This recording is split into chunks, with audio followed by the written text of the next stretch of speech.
영과 진리로 주일 예배를 하나님께 드리시겠습니다.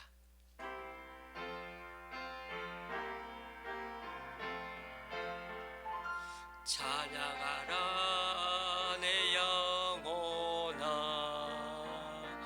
찬양하라 내 영혼아, 내 속에 있는 것들아 다 찬양하라. 경배하라 경배하라 내 영혼아, 경배하라 내 영혼아, 내 속에 있는 것들아 다 경배하라. 감사하라 감사하라 내 영혼아, 감사하라 내 영혼아, 내 속에 있는 것들아 다 감사하라.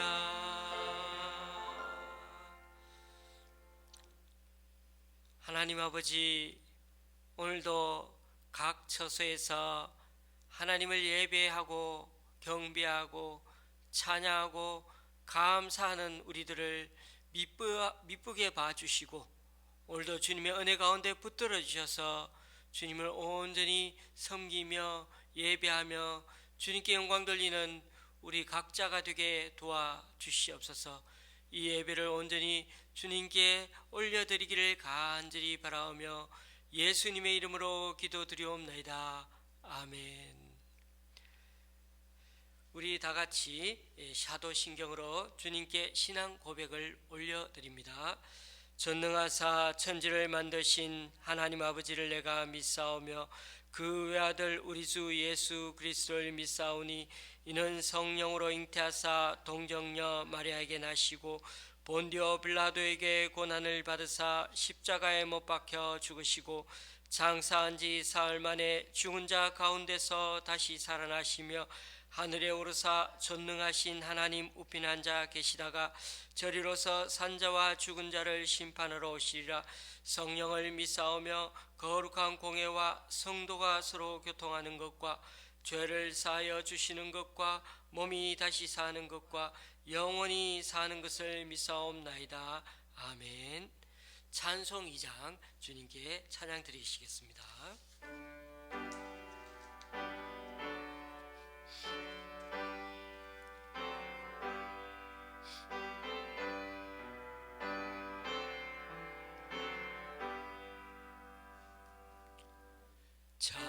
찬양 성부 성자 성령 성삼위일체께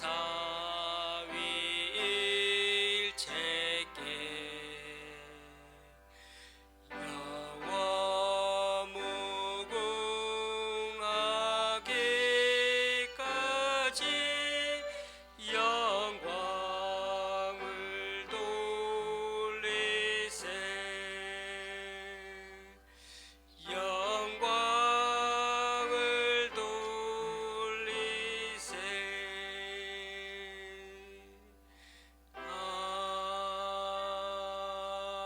아멘. 교동문 5번을 다 함께 교독하시겠습니다. 교동문 5번입니다.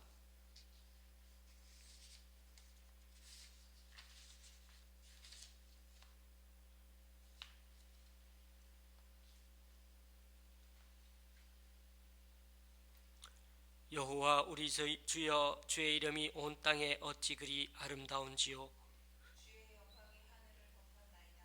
주의 대적으로 말미암아 어린 아이들과 젖먹이들의 입으로 권능을 세우시며, 이는 원수들과 보복자들을 잠잠하게 하려 하심이니이다. 주의 손가락으로 만드신 주의 하늘과 주께서 베풀어 두신 달과 별들을 내가 보오니, 사람이 무엇이기에 주께서 그를 생각하시며 인자가 무엇이기에 주께서 그를 돌보시나이까. 그를 하나님보다 조금 못하게 하시고 영화와 존귀로 관을 씌우셨나이다. 주의 손으로 만드신 것을 다스리게 하시고 만물을 그의 발 아래에 두셨으니 곧 모든 소와 양과 들짐승이며 공중의 새와 바다의 물고기와 바닷길에 다니는 것이니이다. 여호와 우리 주여, 주의 이름이 온 땅에 어찌 그리 아름다운지요. 아멘. 찬송가 539장입니다.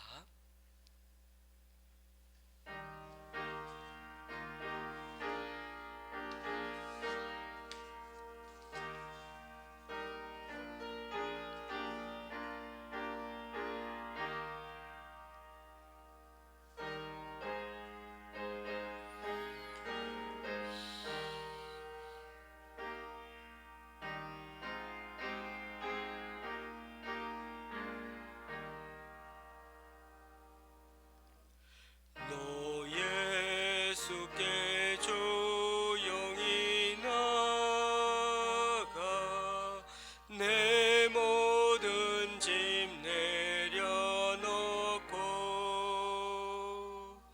주 십자가 사랑을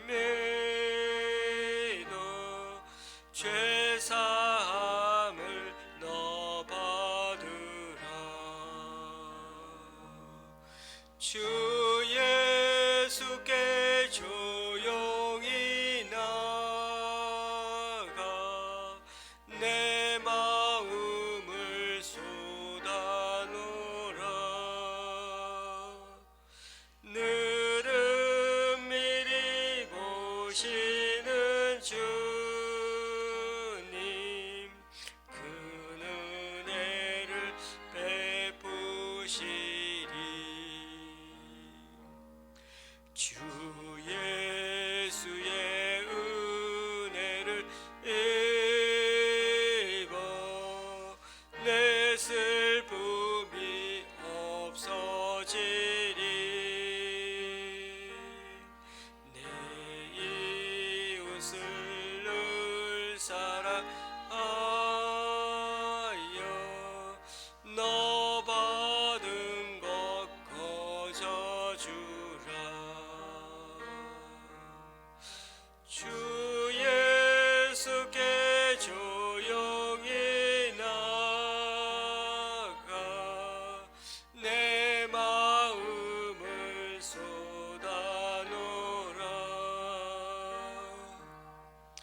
늘은 미리 보시는 주님 그 은혜를 베푸시리. 주 예수를 친구로 삼아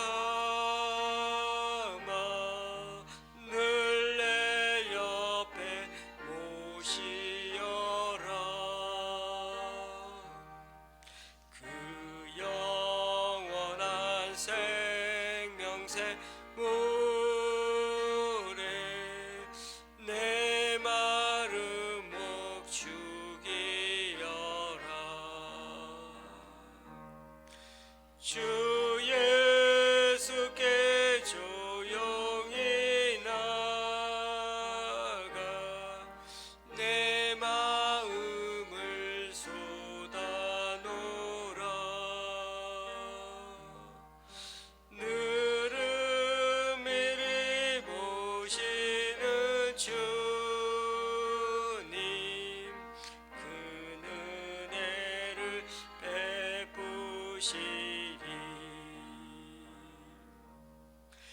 너 주님과 사귀어 살면 새 생명이 넘치리라.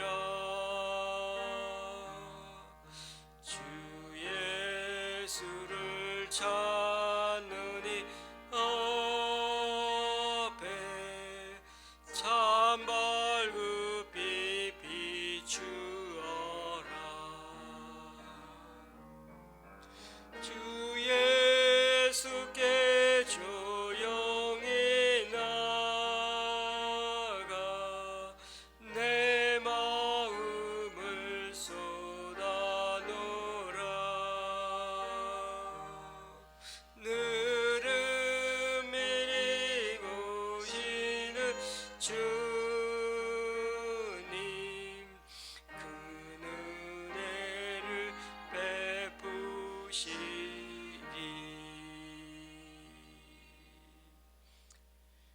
잠시 기도하시겠습니다. 하나님 아버지, 오늘도 주님의 존전에 불러주셔서 참으로 감사합니다. 우리가 오늘도 교회에 모여서 예배드리지 않고 각자 처소에서 온라인 예배를 드리고 시간도 다른 것 같습니다. 그럼에도 불구하고 오늘 이 예배를 통하여 주님이 살아계시고 우리 인생의 참 주인이심을 고백하며 온전히 주님만을 높이는 이 예배의 시간이 되게 하여 주시옵소서. 특별히 오늘날 온 세계에 닥친 코로나19 재앙으로 인하여서 온 세상의 사람들이 숨을 못 쉴 정도로 위기를 느끼며 또 두려워하고 있습니다. 하나님, 오늘도 우리 하나님께서 온 세상을 다스릴 뿐만 아니라 만왕의 왕이심을 다시 한번 드러내신 이 코로나19를 통하여서 우리 하나님의 위대하심과 우리 하나님의 엄위하심과 우리 하나님이야말로 이 온 세상을 다스리심을 믿고 다시 한번 우리가 몸을 살릴 뿐만 아니라 두려워 떨 뿐만 아니라 온전히 주님을 우리 인생의 주인으로 모시고 더 주님만을 높이는 우리들이 될 수 있도록 인도하여 주시옵소서. 무엇보다도 이 코로나19를 통해서 다시 한번 깨닫는 것은 지금 우리가 살았던 삶의 터전이 얼마나 안전하고 얼마나 평화로웠던 거처였던지를, 안식처였는지를 다시 한번 새삼스럽게 깨닫게 되었습니다. 우리가 지금까지 살았던 일상적인 소소한 즐거움이 얼마나 컸던 것인지를 다시 한번 주님께 깨달으면서 주님께 이 모든 것을 되돌려 달라고 또 다시금 회복시켜 달라고 주님께 간구하니 주님, 저희들 연약한 저희들을 붙들어 주시고 이 코로나19를 통하여서 우리의 산성이 되시고 우리의 방패가 되시고 우리의 피난처가 되시는 그 하나님을 다시금 고백하고 믿고 따라가는 그런 우리들이 될 수 있도록 도와주시옵소서. 하나님, 또한 무엇보다도 성도들 가정들 각자 붙들어 주셔서 주님 안에서 믿음 가운데서 어디 있거나 잘 견뎌내고 주님의 뜻대로 살아갈 수 있도록 늘 성령님의 인도하심을 받을 수 있도록 한 분 한 가정마다 주님께서 역사해 주시고 붙들어 주시옵소서. 하나님, 또 경제적으로 정신적으로 힘들어하는 지체들 있습니다. 또 무엇보다도 젊은이들이 여러 가지 직장과 또 미래에 대한 불안전함으로 또 불안함으로 힘들어하고 있습니다. 하나님께서 정부에게 다시 한번 여러 가지 지혜 주시고 이 난관들 잘 헤쳐나갈 수 있도록 주님께서 은혜 베풀어 주셔서 하루속히 다시 한번 힘들어하고 연약한 지체들과 젊은이들에게 새 소망과 또 돌파구를 찾을 수 있도록 주님 은혜를 베풀어 주시옵소서. 주님, 오늘도 주님의 말씀을 듣기를 원합니다. 하나님의 말씀을 잘 깨달을 수 있도록 도와주시고 무엇보다도 그 말씀 따라 우리의 삶을 잘 분별해서 순종할 수 있는 이 시간 되게 하여 주시옵소서. 예수님의 이름으로 기도드리옵나이다. 아멘.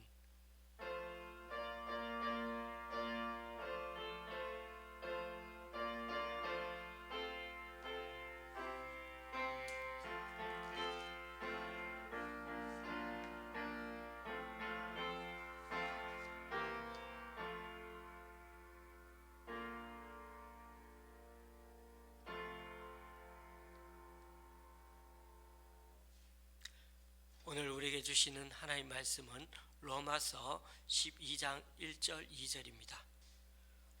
로마서 12장 1절 2절 말씀입니다. 제가 가지고 있는 신약 성경은 256쪽입니다.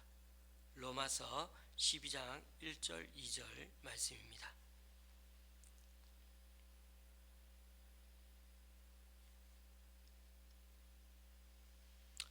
함께 한 목소리로 봉독하시겠습니다. 그러므로 형제들아, 내가 하나님의 모든 자비하심으로 너희를 구원하노니 너희 몸을 하나님이 기뻐하시는 거룩한 산 제물로 드리라. 이는 너희가 드릴 영적 예배니라. 너희는 이 세대를 본받지 말고 오직 마음을 새롭게 함으로 변화를 받아 하나님의 선하시고 기뻐하시고 온전하신 뜻이 무엇인지 분별하도록 하라. 아멘. 제가 오늘 이렇게 겉옷을 입지 않고 예배를 드리는데 날씨가 좀 더워서 양해 바랍니다. 요즘 연일 코로나 바이러스 확진자가 많아짐에 따라 정부는 고강도의 대책을 계속 시행하고 있는 중입니다. 구청 문화예술과에서도 교회에 대해 온라인 모임으로 전환하지 않고 모임을 강행 시 법적 조처를 취하겠다고 계속 문자 메시지와 또 우편을 통해 매주 대여섯 번씩 알려옵니다. 심지어 온라인 예배를 시행하고 있다는데도 교회에 나와서 점검해 보겠다고 할 정도니 교회 입장에도 좀 불편한 게 사실입니다. 그래서 개신교 단체장들이 대통령을 만났을 때 종교의 자유를 너무 간섭하지 말라는 뉘앙스로 신경전을 벌였다는 얘기까지 들립니다. 이럴 때 우리 그리스도인들은 어떻게 해야 할까요? 조금만 생각해 보면 이 문제는 그리 어렵지 않게 풀 수 있을 것 같습니다. 목사나 일련의 교회 관계자들은 정부의 조치에 대해 대단히 민감한 반응을 하지만은 대부분의 교회 성도님들은 주일에 한 번 정도 교회에 와서 예배 드릴 뿐 더 많은 시간을 사회에서 보내고 있기 때문입니다. 그러니 일반 성도의 시각으로는 곧 일반 사회인들이 교회를 바라보는 시각과 같다고 할 수 있습니다. 그래서 그런지 제가 몇 년 전에 결혼 주례했던 40대 젊은 부부는 요즘 회사 다니면서 너무 힘들다고 합니다. 다들 교회가 왜 그러냐고 그런다는 겁니다. 교회가 이렇게 사회에 해악을 끼치는 집단이 되어도 되는 거냐는 겁니다. 그래서 자신들이 교회 다니는 크리스천이라는 게 이토록 부끄러웠던 적은 처음이라고 했습니다. 사실 저는 교회에만 있다 보니 두 사람의 얘기가 좀 놀라운 게 사실이었지만 그만큼 현 사회에서 예수 믿는 사람이라는 우리들이 참 안타깝게도 이 사회에 엄청난 민폐를 끼치는 신천지 이단 집단처럼 이제는 여겨지게 되어버렸습니다. 조금 더 말씀드리면 지금 교회는 위기에 처해 있습니다. 대면 예배를 드릴 수 없어서 위기가 아니라 복음의 본질이 훼손되었기 때문입니다. 예수님을 믿는다는 것은 성령께서 우리 마음에 불어넣어 주신 그 숨결을 따라 예수님의 꿈을 가슴에 품고 살아가는 것입니다. 예수님을 경배의 대상, 신앙의 대상으로 삼으면서도 예수님처럼 살기 위한 노력을 포기한다면 우리 또한 어떤 의미에서는 무늬만 예수쟁이이지 무신론자가 되는 꼴입니다. 예수님을 진실하게 믿으면 그분을 사랑하지 않을 수 없고 그분을 진실하게 사랑하면 그분을 닮을 수밖에 없지 않겠습니까?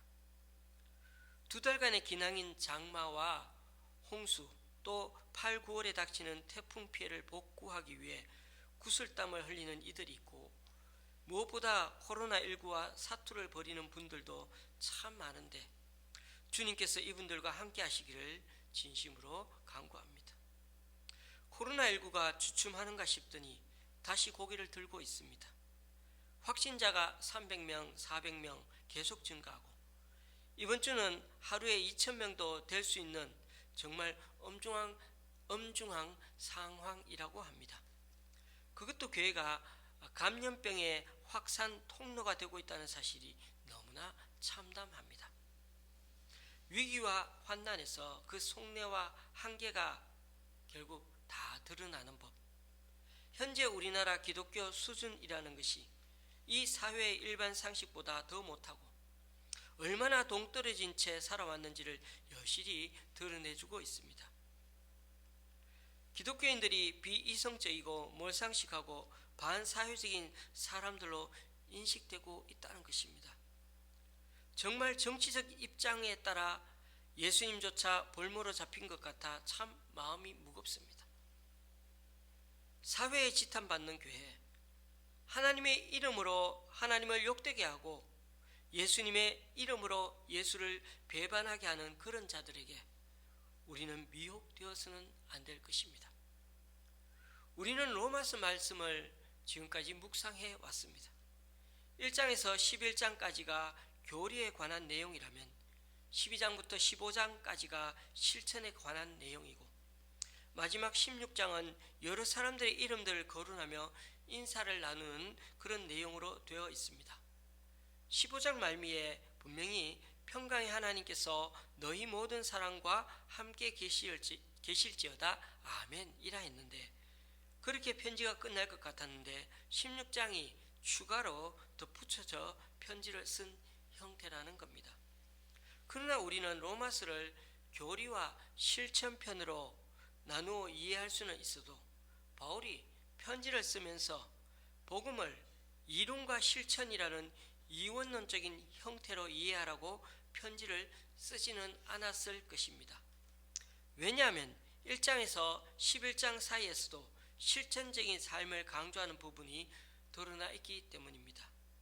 우리 자신을 죄에게 드리지 말고 하나님께 드리라는 6장의 권고는 교리라고 말하기는 좀 어렵죠. 8장에서 성령을 따라 살라고 권하는 논조 또한 명령행의 색채가 강합니다. 그런 면에서 우리 몸을 산제사로 드리라는 말로 시작되는 12장에서 15장까지의 권면들은 교리에서 실천으로 옮아가는 방식이 아니라 너희 지체를 하나님께 바치라 그리고 성령을 쫓아 행하라는 이 원리들을 좀 더 공동체적인 상황에 맞게 구체적으로 권면하는 내용이 수록되어 있다는 것입니다. 우리는 사도 바울이 왜 그렇게 복음 하는지를 이제는 좀 알게 되었습니다. 그러나 복음은 하나님이 하시는 일이지만은 그 무대가 저 먼 우주에서 일어나는 일이 아니라 우리들 삶이 그 현장이라는 걸 잊지 말아야 할 것입니다. 그런 점에서 복음 속에서 하나님의 행동과 우리의 삶은 나누어지지 않습니다. 5장에서 배운 것처럼 첫사람 아담 안에 속한 우리들 삶의 실존은 죄가 다스리는 공간이었습니다. 그저 우리는 죽음을 향해 살고 있는 존재였죠. 그러나 그리스도 안에서 우리들 삶의 실존이 바뀌어지면서 은혜가 다스리는 삶의 공간이 되었죠. 그리하여 이제는 은혜 속에 서서 영생을 향한 삶을 살아가고 있는 우리들인 것입니다. 죄의 삭은 사망이요 하나님의 은사는 그리스도 예수 우리 주 안에 있는 영생이니라. 여기서 영생은 영원히 산다는 개념이 아니라 하나님과 함께 산다는 점에서 영생입니다. 물론 하나님과 함께 있으면 천국에서 영원히 살겠지요. 그러나 포인트는 하나님과 함께하는 상태입니다. 앞으로 성경을 보시다가 특히 신약 성경을 읽으시다가 영생이라는 말이 나오면 하나님과의 동행을 떠올리시기 바랍니다. 또 하나 로마서에서 영생이 하나님의 은혜인 것은 영생이 우리에게 그저 주어져서가 아니라 그저 주어져서 은혜가 아니라 우리의 삶을 영생을 향한 길로 인도한다는 점에서 은혜라는 사실을 잊으면 안 됩니다. 하나님의 은혜라는 마법이 있기 때문에 우리가 막 죄의 길을 걸어가도 우리가 영생에 이르게 된다는 그런 궤변이 아니라 우리들의 이 굽은 마음 타락한 심성을 바르게 펴서 영생을 향한 길로 인도하시는 것, 그게 바로 하나님의 은혜라는 것입니다. 예수님의 말씀대로 하자면 멸망을 향한 넓고 편한 길을 가던 우리들을 돌려 세우셔서 영생을 향한 좁고 힘겨운 길을 그 길로 갈 수 있도록 인도해 주시는 게 바로 하나님의 은혜라는 것입니다. 고린도전서에 이런 말씀이 있습니다. 그러나 내가 나 된 것은 하나님의 은혜로 된 것이니 내게 주신 그의 은혜가 헛되지 아니하여 내가 모든 사도보다 더 많이 수고하였으나 내가 한 것이 아니요 오직 나와 함께 하신 하나님의 은혜로라. 여기서 은혜라는 말을 능력으로 바꿔 읽으면 어떨까요? 제가 바꾸어서 읽어보겠습니다. 그러나 내가 나 된 것은 하나님의 능력으로 된 것이니 내게 주신 그의 능력이 헛되지 아니하여 내가 모든 사도보다 더 많이 수고하였으나 내가 한 것이 아니요 오직 나와 함께 하신 하나님의 능력이로라. 여러분, 하나님의 은혜라는 말이 참 나긋나긋하고 부드러운 말 같아도 하나님의 능력을 품고 있다는 이 사실, 우리는 결코 잊지 말아야 합니다. 하나님이 우리의 믿음을 구원의 길로 정하신 이유가 바로 여기에 있습니다. 어떤 인간적인 능력이나 지혜, 수단, 방법도 이 은혜의 능력을 흉내낼 수 없다는 사실. 그래서 하나님은 모든 인간적인 수단을 무시하고 모든 사람들이 예수 그리스도를 믿어 구원에 이르도록 하신 것입니다. 믿음이야말로 바로 이 하나님의 초월적인 은혜를 매개하는, 연결하는 유일한 수단인 것입니다. 교회에 나오면서도 여전히 가짜 해답들의 정신이 팔려 정작 진짜 해답을 놓치는 사람들. 유대인들은 할례받은 백성이요 하나님의 선민이라는 외적 정체성을 더 중요하게 생각하고, 헬라인들은 당시 유행하던 지혜와 권력의 담론에 빠져서 그게 신앙의 한 방편이라 착각하고 있을 때, 그러나 사도 바울은 이 모든 것들에 대항하여 그리스도의 십자가를 들이밀었습니다. 그러나 사도 바울은 이 십자가만이야 바로 새로운 생명을 구현하고 이 복음만이 하나님 나라에 들어가는 능력을 가져준다고 외치고 있었던 것입니다. 따라서 은혜의 복음을 선포하는 바울의 최대 관심사는 이 은혜의 다스림이 성도들의 삶에 바로 구체화되는 데 있었습니다. 우리의 삶을 다스리지 않는 은혜란 말에 시작하여 말로 끝나는 은혜에 지나지 않습니다. 설교를 듣고 나오면서 성도들이 목사님들에게 말합니다. 은혜 많이 받았습니다. 저도 이런 말 들으면 순간적으로 참 행복합니다. 그런데 우리들 삶에 구체적으로 적용되고 드러나지 않는다면 그 은혜로운 설교는 말로 끝나는 은혜가 될 것입니다. 그런 점에서 복음을 끈기 있게 선포하는 바울의 그 땀 흘림은, 노력은 하나님의 은혜가 성도들의 삶을 변화시키도록 하려는 몸부림인 것입니다. 삶을 움직이는 은혜가 아니라 말로만 속삭이고 말로 때우는 은혜에 하나님은 지쳐가고 계십니다. 오히려 모든 게 하나님의 은혜라고 말함으로써 자신의 위선적인 신앙의 껍질을 더 단단히 방어하려는 그런 이기적인 보호 본능이 내 속에 있는 건 아닌지 모르겠습니다. 그래서 사도 바울은 하나님이 베푸신 은혜에 대해 직설적으로 선포하는 것을 마다하지 않았던 것입니다. 제발 우리 삶을 죄에게 바치지 말고 하나님께 바치라는 그 명령죄의 호소 말입니다. 그래서 바울은 직설법으로 선포하면서도 명령법으로 권고하였던 것입니다. 그런 점에서 저는 이후에 12장 1절 2절 중심으로 말씀을 전하려고 합니다. 로마서에는 그러므로라는 말이 참 많이 나오는데 12장에도 시작하면서 나오고 있죠. 여기 1절에 그러므로는 지금까지 앞에 11장까지를 마무리하면서 복음에 합당하게 생활하기 위한 구체적인 얘기들을 이제 나누겠다는 것을 표현하는 것입니다. 오늘 본문에는 일종의 그림 언어로 설명하고 있습니다. 바울은 성도들의 삶을 하나님께 드리는 제사로 묘사합니다. 그러나 1절 산 제사라는 표현에서 보듯이 우리의 몸을 죽여서 제단 위에 올려놓으라는 말은 아닌 것 같습니다.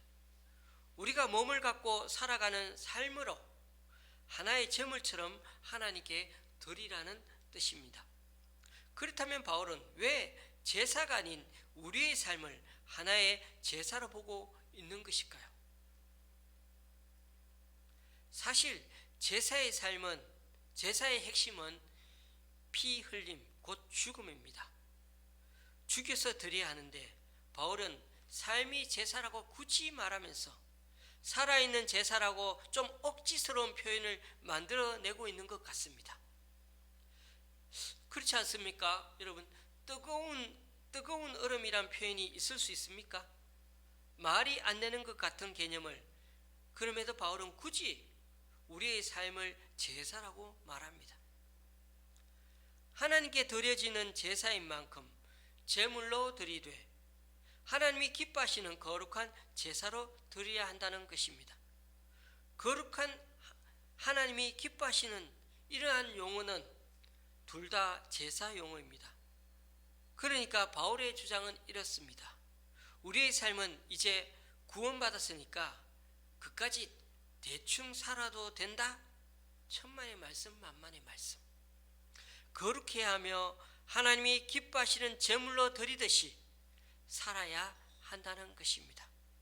하나님 뜻에 맞지 않고 거룩하지 못한 제사는 하나님 앞에 가증한 것이 됩니다. 거룩하면 좋지만 그렇지 않아도 어쩔 수 없어. 아닙니다. 거룩하지 못하면 받아들여지지 않습니다. 바울은 이런 거룩한 삶의 제사가 성도들이 드릴 영적 예배라고 말합니다. 여기서 영적으로 번역된 단어는 좀 잘못 번역된 케이스입니다. 영적이란 말은 성령과는 관계없는 단어입니다. 오히려 합당한 또는 마땅한 정도의 의미를 갖습니다. 그래서 세 번역에는 합당한 예배라고 번역하여 있습니다.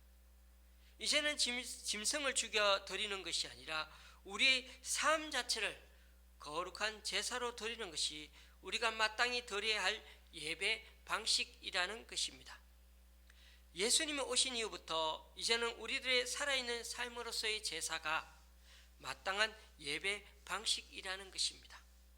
결국 제의적으로 드리던 제사와 예배 개념이 이제는 우리는 일상적 삶 속에서 도덕적인 개념으로 하나님 앞에 예배하고 제사 드리는 삶을 살아야 된다는 것입니다. 그래서 도덕적인 개념으로 변화된 것입니다. 그렇다고 이런 사상이 성경에 바울에게서 처음 등장하는 개념일까요? 그것은 아닌 것 같습니다.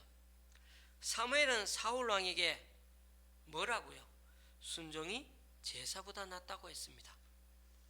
이사야 선지자에게는 나는 순양의 번제와 살찐 짐승 기름에 배불렀고 수송아지나 어린 양이나 순염소의 피도 더 이상 안 좋아한다. 내 앞에 보이러 오는데 내 마당만 밟을 뿐이다 라고 그렇게 하나님은 질타하셨습니다. 이처럼 악한 행실을 화려한 제의로 덮어버리는 위선에 찬 행태에 대해서 선지자들을 통해 하나님은 그런 것들을 혐오한다고 하셨죠. 예수님도 나는 인애를 원하지 제사를 원치 않는다. 호세아 말씀을, 선지자 말씀을 인용하지 않았습니까? 이 모두가 우리의 일상적 삶이 하나님을 향한 예배와 분리된 것이 아니라는 것을, 평상시 삶이 성전 예배만큼이나 거룩한 예배 행위가 된다는 것을 분명히 보여주는 말씀이라 할 수 있습니다. 그러니까 제사를 폐지한 게 아니라 정의로운 삶을 통해 하나님께 또한 예배드리고 하나님께 섬겨한다는 점에서 바울의 산제사 개념은 과거 여러 선지자와 예수님의 주장과 연속성이 있습니다. 본문에서 말하는 예배라는 단어는 원래 성전에서 제사 지낼 때 섬김을 가리키는 단어입니다. 우리는 예배 그러면 찬양하고 기도하고 설교 듣고 헌금하는 것을 그립니다. 머리에 그립니다. 그러나 구약에서는 짐승 잡고 피 뿌리고 태우고 찢기 옮기고 등등 여러 가지 바쁘게 움직여야 할 일들이 참 많습니다. 그런 점에서 구약의 예배는 성전에서 드리는 제의적 예배 전체를 가리키는 것이라면 신약에서는 예배, 성김이라는 단어가 교회 내의 모임을 가리키는 말로는 사용되지 않았습니다. 성도들의 모임을 에클레시아라고 오히려 말했지요. 그러니까 하나님을 섬기는 자들이 함께 모이는 게 교회 모임이지 일상생활을 하다가 거룩한 예배를 드리러 온다는 의미가 아니었던 것입니다. 그러니까 예배라는 말을 섬김으로 이해하면 좋을 듯합니다. 그러나 교회에 와서 예배 드린다는 말도 맞지만은 이보다 더 중요한 개념은 6일간의 삶에서 하나님을 예배하고 섬기는 자가 되어야 한다는 것입니다.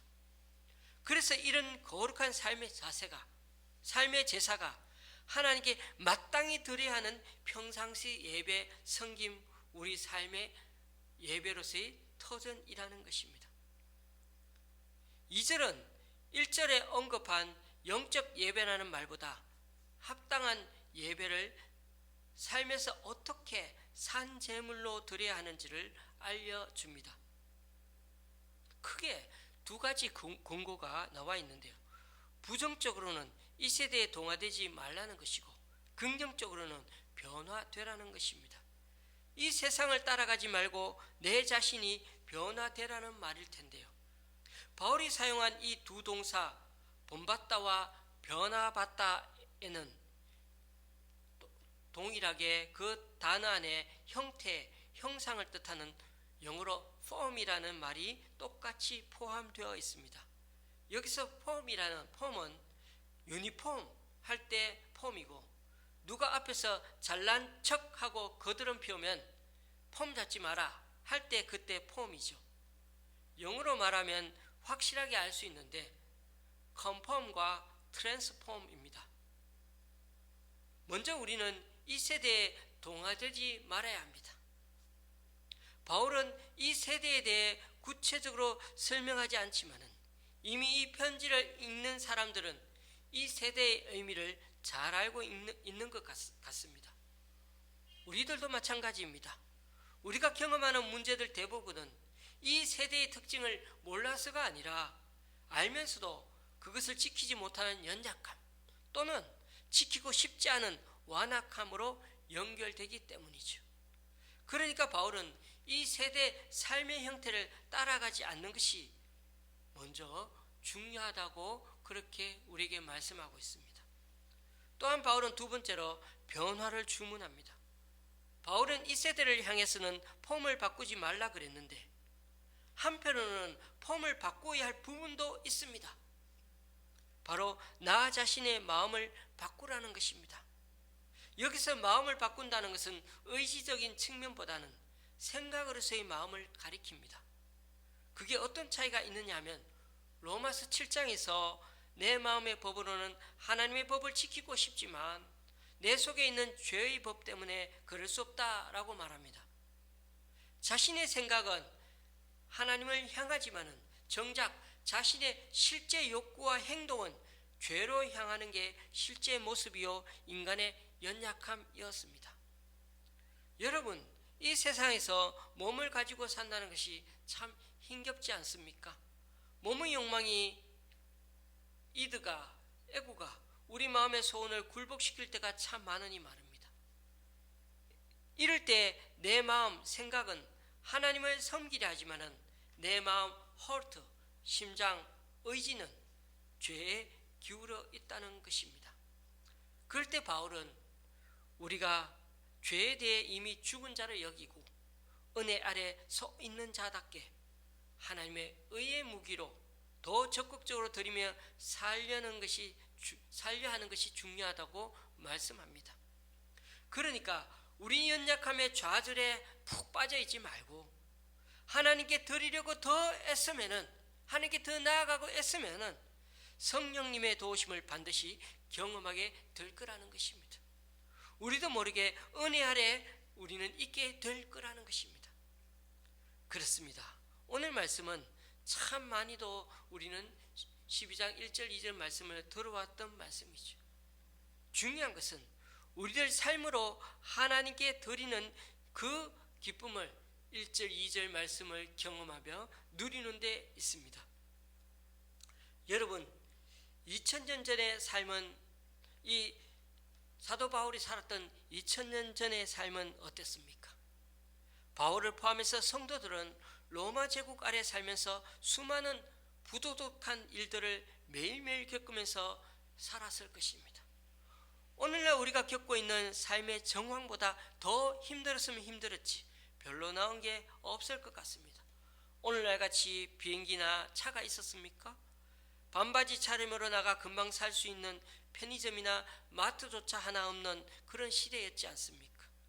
빈부 차이가 극과 극이었을 뿐 아니라 인종과 민족 차별이 너무나 심했고, 심지어 노예로 낙인 한번 찍히면 평생 거기서 헤어나오지도 못하고 짐승처럼 인생을 살다 가야 했습니다. 이 정도 힘든 시대는 아니지만은 2020년 우리들 시대에도 코로나19라는 전염병 대유행으로 국가적 위기에 봉착해 있습니다. 감염 전파력이 지금까지 유행한 세계 역병 바이러스 중 단연 최고라고 할 수 있습니다. 물론 치사율로 비하면 다행히 낮은 수준인 건 감사한 일입니다만, 문제는 주님의 교회가 무너지고 있다는 것입니다. 마치 하나님께서 촛불을 옮기신 것 같은 느낌이 들기도 합니다. 코로나19는 그동안 숨겨져 왔던 한국교회의 민낯을 만천하에 드러내고 있는 것 같습니다. 어떤 면에서는 참 참담합니다. 여러분, 잘못 오도된 믿음은 무신론보다 위험합니다.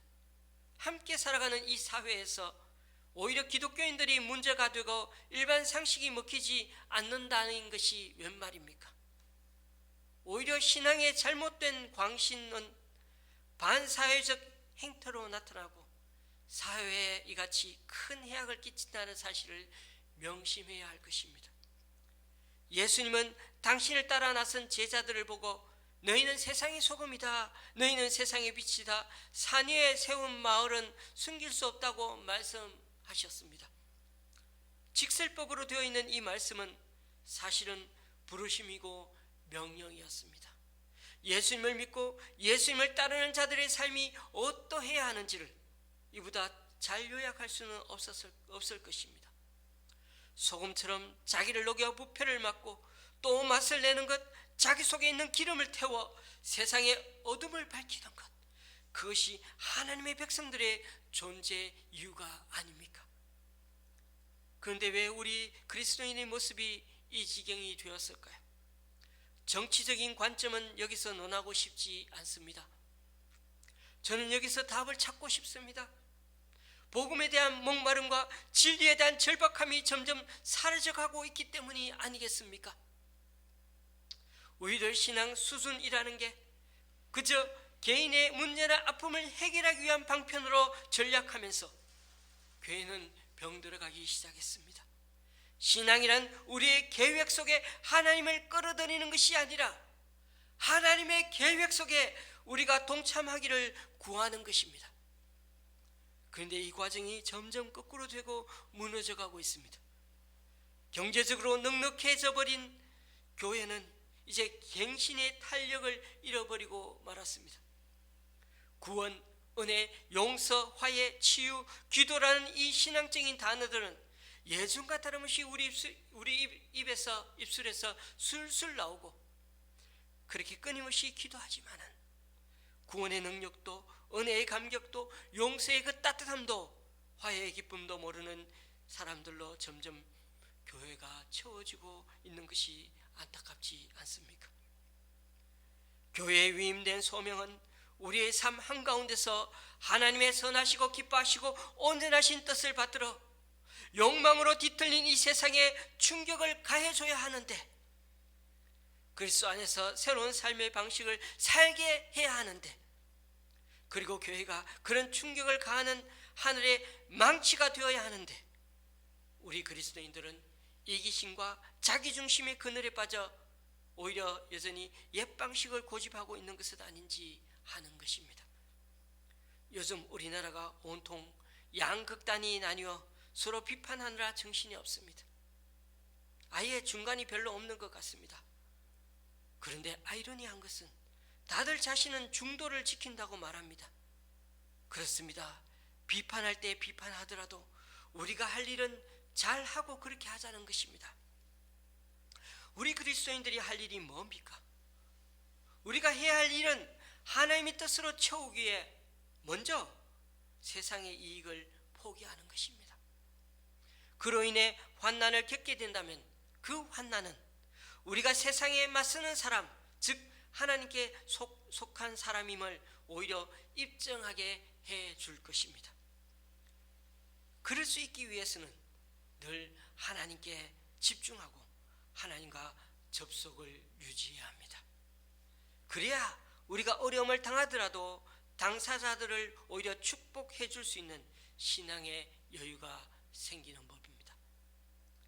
여러분, 교회는 예수 그리스도의 은혜를 통해 구원을 맛본 이들의 모임입니다. 또 아직 그런 깊은 체험에는 이르지 못했다 해도 구원을 갈망하는 이들의 모임이기도 합니다.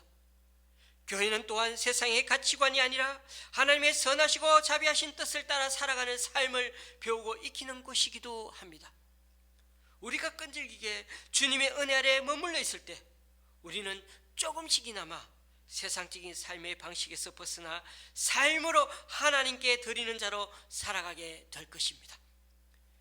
갈수록 이 사회가 교회에 대한 기대감이 없고 그리스도인에 대해 식상해 한다면 가톨릭과 불교는 가만히 있는데 유독 교회가 전혀 통제가 안 된다는 말을 들을 때 오늘 말씀이 우리 각자의 신비에 충격으로 던져지길 바랍니다. 교회에서 설교 한 편 듣고 가는 게 다가 아니라 정말 우리 마음이 갱신되어져서 뒤집어져서 우리 몸을 우리들 삶을 하나님께 날마다 제사로 예배드리는 우리가 되어야 하겠습니다. 제 설교에 큰 은혜를 받으라는 게 아니라 하나님 말씀 앞에 마음의 생각이 바뀌어지는 시간이 될 수 있기를 바랍니다. 우리에게 주어진 인생의 시간은 해가 바뀐다고 하여 전혀 새로워지지 않습니다. 오직 옛사람을 벗어버리고 그리스도로 옷 입는 사람만이 새로운 인생의 시간과 만나게 될 것입니다. 기도하시겠습니다.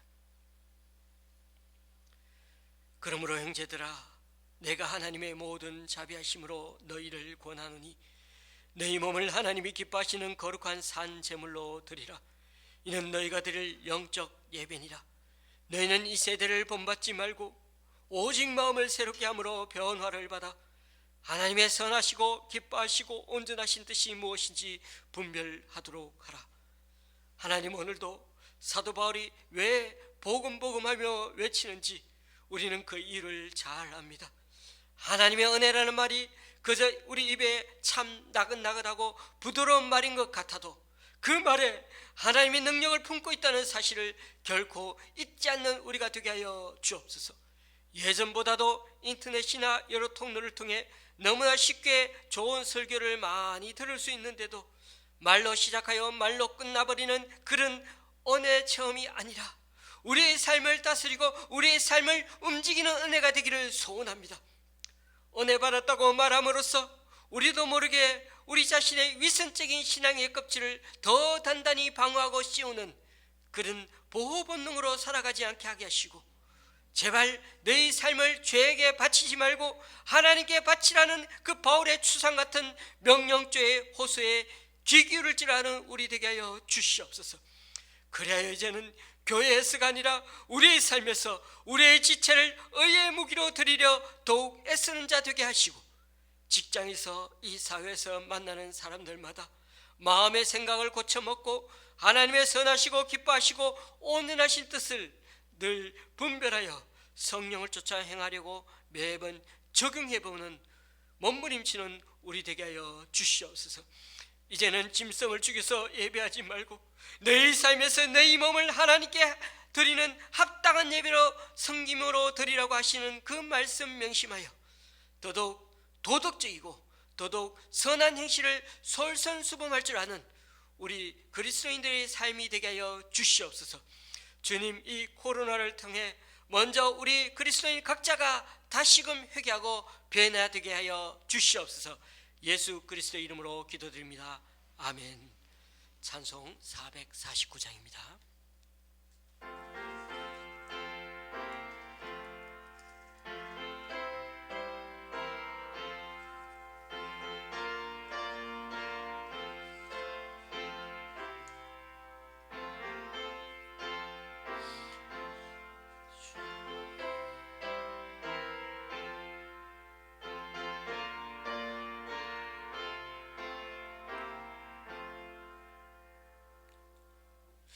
예수 따라가며 복음 선정하면 우리 행할 길 환하겠네. 주를 의지하며 순종하는 자를 주가 늘 함께 하시리라. 의지하고 순종하는 길을 예수 안에 즐겁고 복된 길이로다. 해를 당하거나 우리 고생할 때 주가 위로해 주시겠네. 주를 의지하며 순종하는 자를 주가 안위해 주시리라. 의지하고 순종하는 길을 예수 안에 즐겁고 복된 길이로다. 남의 짐을 지고 슬픔 위로하며 주가 상급을 주시겠네. 주를 의지하며 순종하는 자를 항상 복내어 주시리라. 의지하고 순종하는 길을 예수 안에 즐겁고 복된 길이로다. 우리 받은 것을 주께 다 드리며 우리 기쁨이 넘치겠네. 주를 의지하며 순종하는 자를 은혜 풍성케 하시리라. 의지하고 순종하는 길을 예수 안에 즐겁고 복된 길이로다. 주를 힘입어서 말씀 잘 배우고 주를 모시고 살아가세. 주를 의지하며 항상 순종하며 주가 주랑해 주시리라. 의지하고 순종하는 길을 예수 안에 즐겁고 복된 길이로다.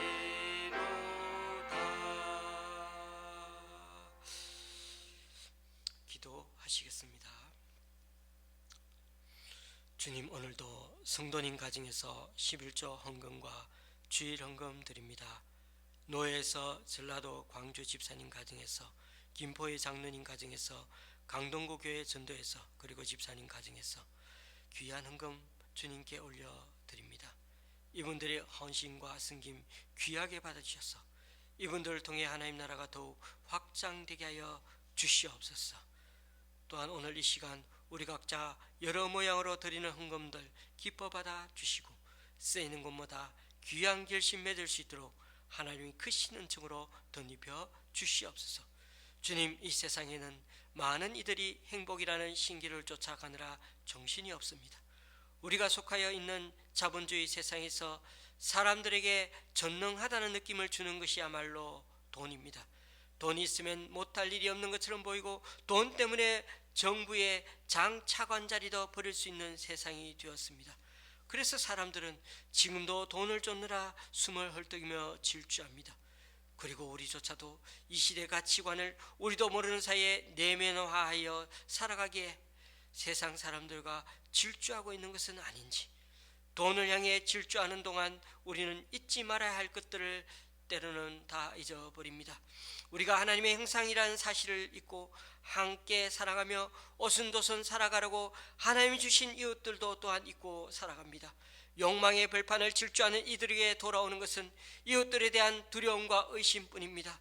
남들과 구별되고 싶어하는 욕망으로 인해 우리는 함께함의 기쁨을 잊고 그저 코로나 사태와 정치적 신념 때문에 하나님이 창조하신 세상을 바라보면서도 경탄할 줄 모르는 사람으로 변하고 말았습니다. 그러므로 오늘 말씀을 다시금 기억하면서 믿는 사람이라면 이런 세상의 실상을 꿰뚫어 볼 줄 아는 분별력과 영적 신심을 더하여 주시옵소서. 이제는 더 이상 세상의 인력에 속절없이 끌려가는 것이 아니라 생명을 사랑하고 또 살리는 일에 응답하며 살아가는 우리 되게 하여 주시옵소서. 세상 방식이 아니라 하나님 방식으로 폼을 바꾸라는 주님의 말씀 깊이 되새겨서 무조건 비판하고 뒤집고 하지 말고 우리 그리스도인들이 먼저 할 일, 먼저 사랑하고 먼저 섬기는 자 되게 하여 주시옵소서. 예수님의 이름으로 봉헌기도 드립니다. 아멘.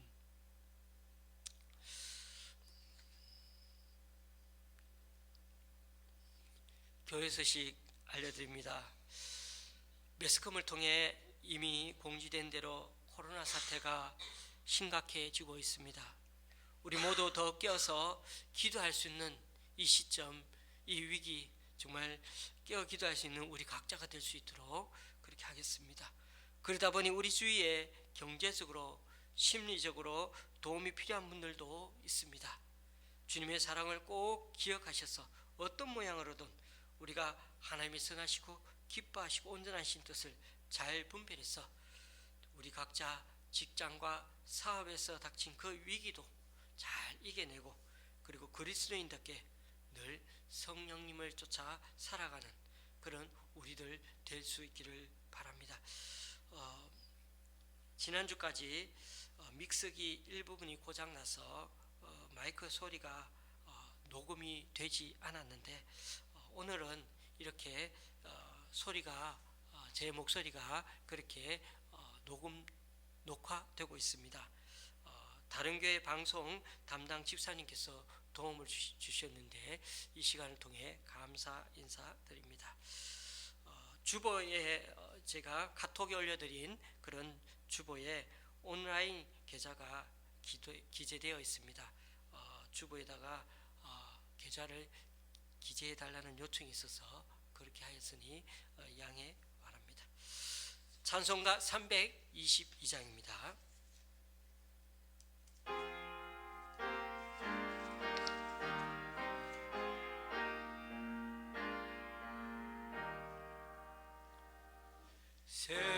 세상의 헛되 신을 버리고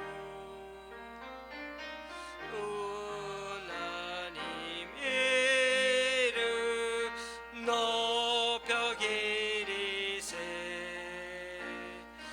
온 천하 백성 모두 나와서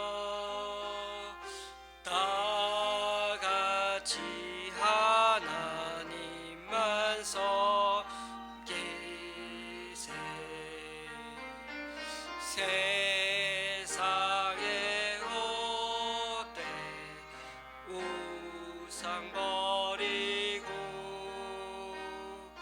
인간의 모든 복이 영화와 거짓 가보리 모두 버리고 온전히 하나님만 섬기라.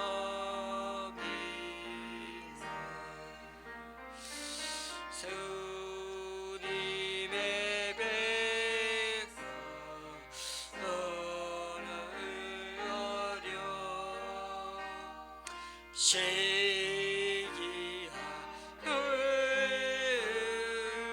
여지고는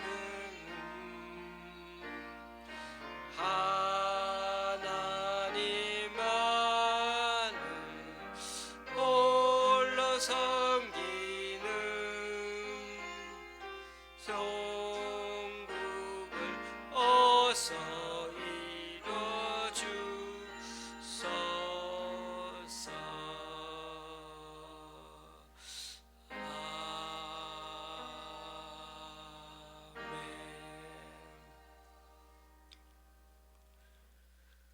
우리 주 예수 그리스도의 은혜와 하나님 아버지의 크신 사랑과 성령님의 교통 교제케 하심이 신앙생활 한다 하면서도 여전히 옛 삶의 틀에서 벗어나지 못한 우리들에게 하나님의 은혜라는 말 한마디에 가려버린 가식적이고 위선적인 모습을 이제는 벗어버리고 이제부터 다시금 하나님의 선하시고 기뻐하시고 온전하신 뜻을 따라 사는 것이 더 신나고 의미있고 재미있어서 우리를 사로잡고 있던 다른 세상 재미들은 저절로 물러나기 원하는, 그래서 이 시대 비록 작지만은 세상의 빛이요 소금이 되는 자로 의의 무기로 사용되기를 소망하는 여기 모인 성도님들과 이후 함께 좋은 시업교회를 세워나갈 성도님들 위해 이제부터 영원히 함께 하시기를 간절히 축원하옵나이다. 아멘.